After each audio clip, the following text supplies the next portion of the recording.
Many years from now, when you write that book about your life, I'm thinking there's going to be an interesting chapter named 2020. Certainly, this year has been different for most of us, and I'm thinking that our Thanksgiving this year is also going to be different. I have many fond memories of Thanksgiving as a child. The feast was always the center of our holiday, and Mom would get up early to make sure it was just right.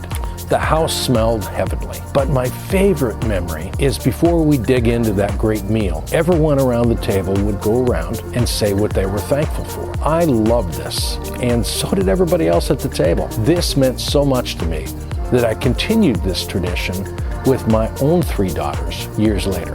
I believe we all have things to be thankful for, but sometimes you have to search a little harder for those positives. But they're there. I am thankful for many things, and I bet you have a few things that you're thankful for too.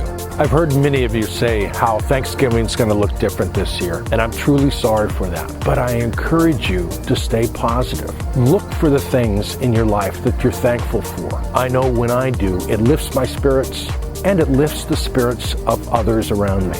I'm grateful for a wonderful, loving wife and 3 fantastic daughters and their extended family. I am grateful for wonderful friends who are a big part of my life. I truly love my job, and I'm so lucky to get to work with great customers, and I absolutely love where I live.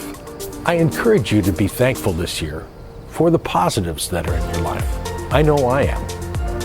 So to you, I say, Happy Thanksgiving to you and yours.